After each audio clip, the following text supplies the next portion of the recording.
Bismillahirrahmanirrahim. Assalamualaikum warahmatullahi wabarakatuh. Waalaikumsalam. Alhamdulillahi rabbil alamin, wassalatu wassalamu ala asyrafil anbiya'i wal mursalin wa ala alihi wa sahbihi ajma'in. Ashhadu an la ilaha illallah wahdahu la syarika lah wa ashhadu anna Muhammadan 'abduhu wa rasuluh. Rabbi shrah li sadri wa yassir li amri wahlul 'uqdatam min lisani yafqahu qawli. Subhanaka la 'ilma lana illa ma 'allamtana innaka antal 'alimul hakim wa la haula wa la quwwata illa billahil 'aliyyil 'azim. Jadi alhamdulillah bersyukur kita kepada Allah Subhanahu wa taala kerana pada malam yang berbahagia ini dapat sekali lagi kita bersama-sama berada di dalam salah satu daripada taman-taman syurga. Ya, sedar tak sedar, pejam celik kita sudah masuk tahun 2010. Pejam celik dah pun masuk bulan yang kedua.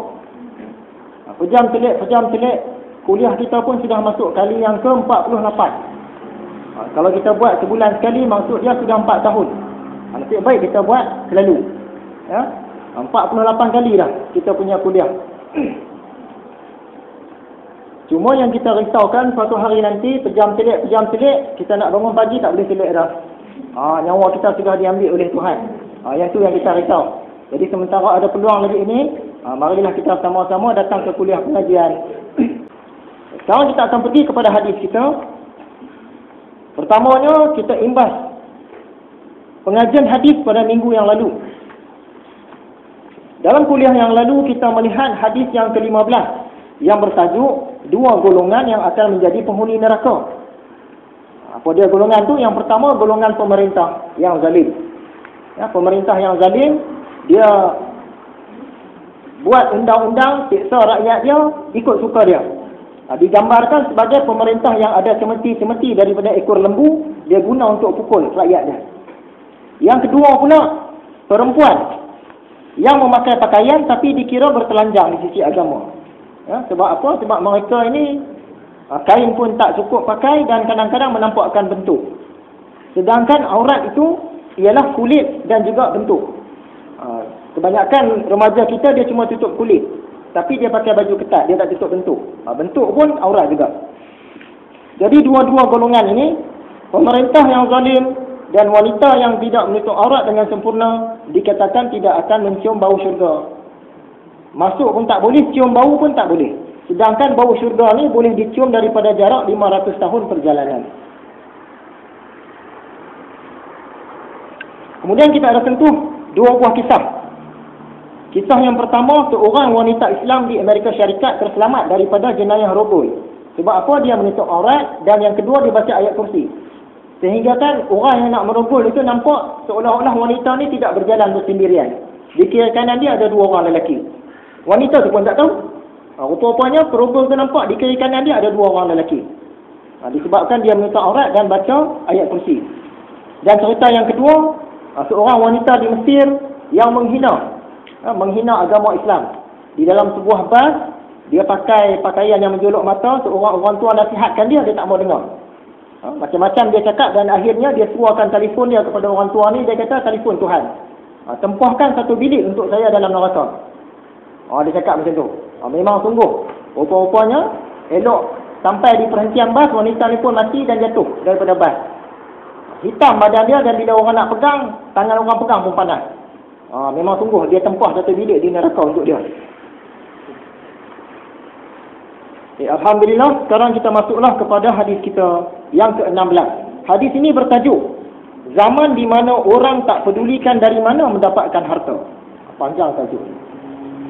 Matannya, an Abi Hurairah radhiyallahu anhu qala Rasulullah sallallahu alaihi wasallam, ya'ti 'alan nasi zaman ma yubali ar-rajul min aina asaba al-mal min halalin am haramin.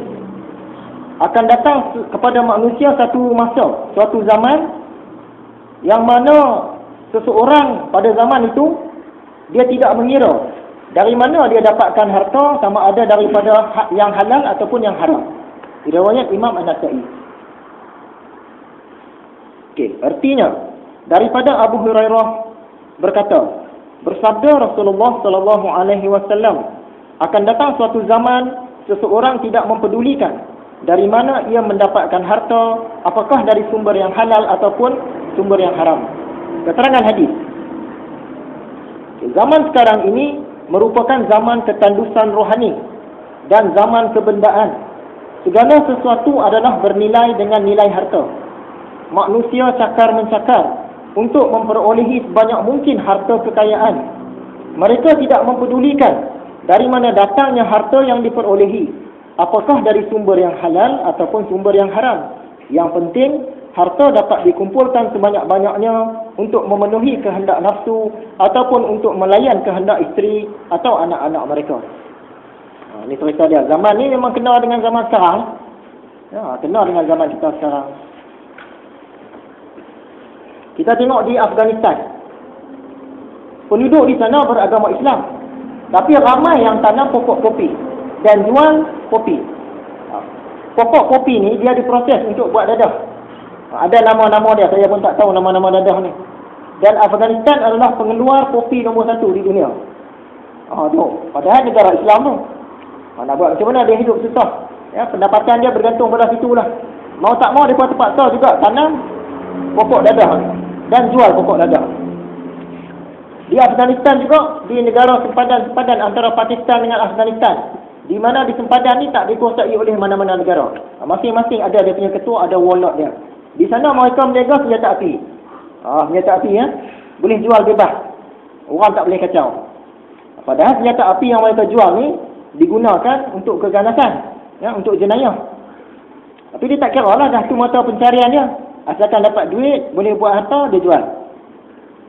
Kalau di negara kita ni, di Sungai Golok, di Kelantan, penyeludupan, kita nak halang pun tak boleh dah sebab kerja turun-temurun. Sungai tu pula ada bahagian-bahagian dia yang sempit. Dia bubuh atas sampan barang, dia tolak di sebelah sana. Orang sana ambil, dia tarik balik sampan. Sepanjang sungai tu. Macam mana polis nak genggam? Memang kerja turun-temurun. Kerja dia. Ya? Suruh buat kerja lain tak mau. Asalkan dia boleh hidup. Di pasar raya, setengah pasar raya tu, memang pekerja Islam ni dia tak bagi ditugaskan di bahagian Arab. Tapi ada pasar raya, pekerja Islam kena bekerja bahagian Arab. Dia kena angkat, tukang angkat dia ada, tukang jaga pun ada orang Islam, bahagian Arab tu. Bila kita tanya, kenapa kerja bahagian ni? Dah bos suruh, tak mahu saya kerja lain tak? Susah dia kerja lain, tak salah kerja ni. Dia tak peduli dari mana sumber yang dia dapat.